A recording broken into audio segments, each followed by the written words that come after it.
Hi everyone, my name is Ava and I'm an American living in the Netherlands. And today I wanted to talk to you about some things that seem so normal here, but in America, they would be considered downright luxuries. This is a long list with a wide variety of things, so let's get into it. Now, the first thing I wanted to talk to you about is the supermarket situation here in the Netherlands.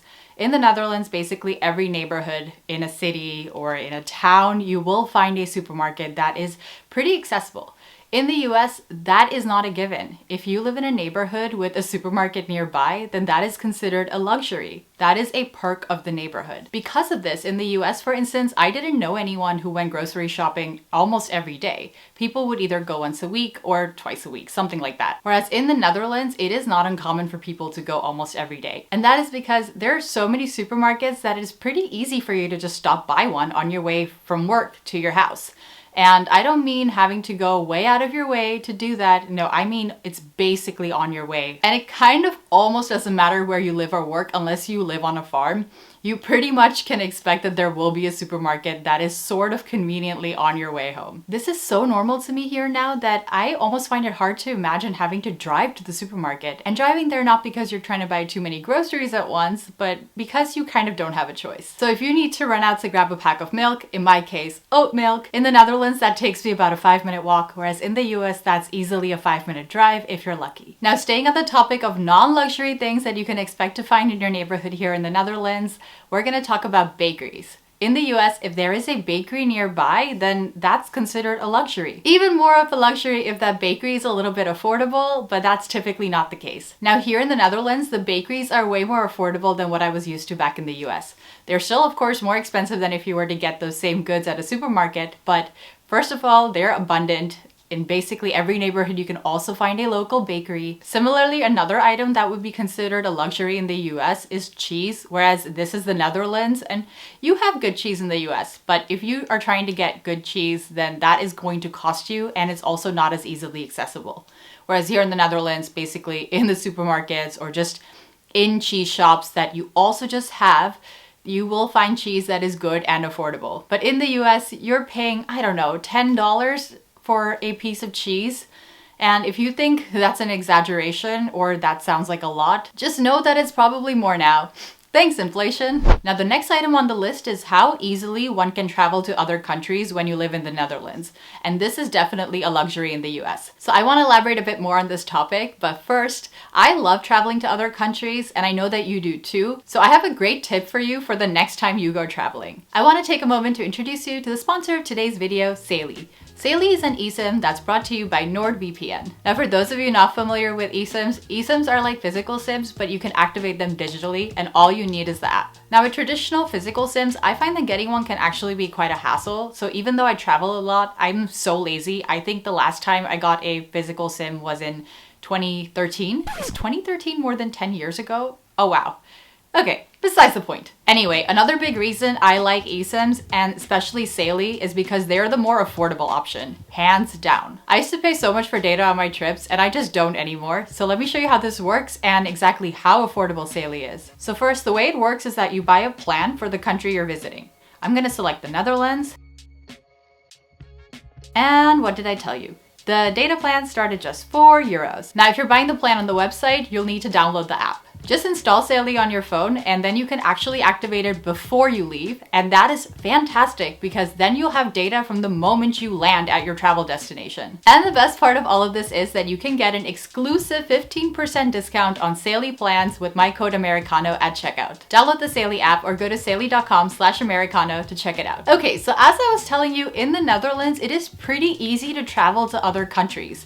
And the first time here that someone told me that they went to Paris for the weekend, my jaw literally dropped to the floor. What do you mean Paris for the weekend? Who does that? I thought this person was super fancy schmancy. So I went home and told my Dutch wife, then girlfriend, about this because it was a couple of years ago. And she was like, honey, How do I break this to you? Paris is like 4 hours away on the train. It is not that unusual for someone to go to Paris on the weekend. If you are Dutch or even European and watching this, I don't think you understand what kind of a flex this is in America to say that you went to Paris, a whole other country, for the weekend. We don't do that in America. We can't. Okay, but cut to present day, and now where I work, I even have coworkers who come from Belgium because that's where they live and they work in the Netherlands like I do.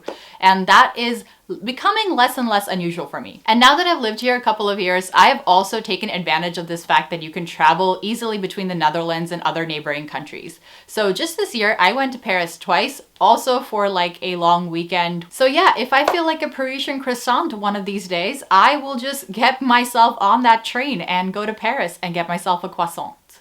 Or croissant. I don't know why I said that. I don't actually speak French, so I don't know if that was correct. But I try.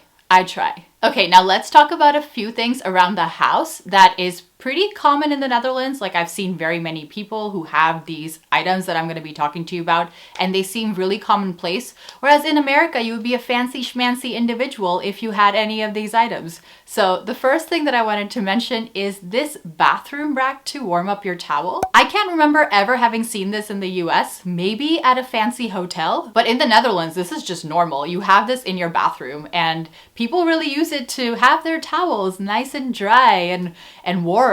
So that was surprising to me when I moved here. And this other item are these windows that you can open here sort of halfway. So you kind of can open them all the way, but you can also like adjust them to a setting that you can open them sort of halfway to like air out the room, because airing out your room for een beetje frisse lucht is so important to Dutch people. So imagine if they didn't have windows that allowed you to do that. In the US, I feel like this would be considered fancy because this seems like an exclusive feature on your windows. But again, this is something that's more or less standard here in the Netherlands. I've also seen doors that can do that, by the way, and I don't know how common that is, but it exists. And another thing that I've seen in people's homes that I think is also pretty standard, like you can do this at IKEA, and in the US you would again be a fancy schmancy individual if you had this, or at least it's considered a more fancier option, which is having a built-in refrigerator in your kitchen. Like here in the Netherlands, people just have this. Like I said, you can go get your kitchen made at IKEA, and that's just one of the options. Very many people have it. Like cheap kitchens that are put into, you know, cheap rental apartments will also have this, which I found really surprising because, as I said, in the US, this is considered a fancier option. So I will be ending this video with a few big ticket items, but before I do that, I wanted to talk to you about one medium-sized item, which is public parks. Here in the Netherlands, if you live in a big city even, it is pretty common to have a public park not too far away. And I'm not talking about basketball courts and concrete everywhere. I'm talking about luscious green parks. In the US, I mentioned the basketball courts. You will have some sort of like play area that's kind of common, like a playground, but for like older kids or adults, so like a basketball court or something like that. You might have a few of those in the city, but when I'm talking about like actual parks, you don't have that as much in America as you do here. And if you did in America, then that would be considered a, again, perk or plus of a neighborhood. Whereas here in the Netherlands, that's pretty common, and I know that they want to build on this even more. If you live in a city like Amsterdam, I find that there are very many parks there, and it is like green and luscious, but Dutch people consider this such a basic necessity that they want to up their game in this regard. So I'm excited to see how many more green, luscious spaces show up here in Dutch cities. All right, now let's talk about those big ticket items that I promised.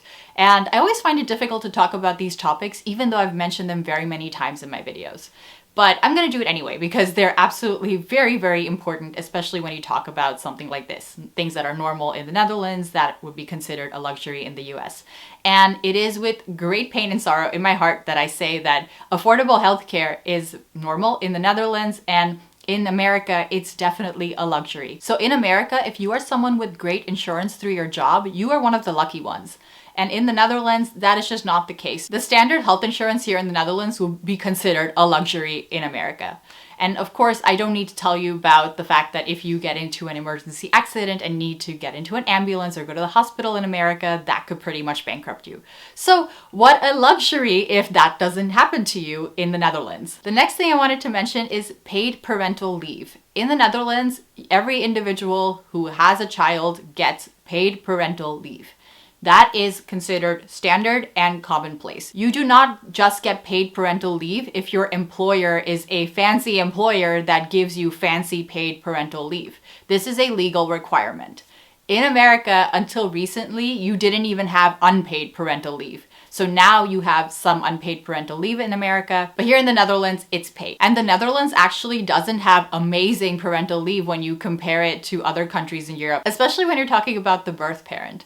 But still, in America, you're kind of expected to work right up to the point that you give birth. Like, I'm not kidding. I've seen very many women, countless women, work with huge pregnant bellies, and I seriously don't know how they did it. Like, they're super women. Here in the Netherlands, you are actually required to take 4 weeks before you give birth off, and that is paid. You can take up to 6 weeks of leave before you give birth. So it's pretty nice that you have a little bit of time before you give birth. Also physically, like, I never thought about this until my wife was pregnant, but oh my God, being pregnant is really hard on your body. Like, of course I knew that in some abstract way, but when you see it up close, it is really shocking to me now that I just knew all of these women who worked while they were pregnant, you know, standing on their feet all day, and they could go into labor any minute. That's wild. And the final thing I would like to mention is plenty of paid vacation days and also unlimited sick leave. In the US, again, you could work at a fancy company that has a pretty good plan for holidays,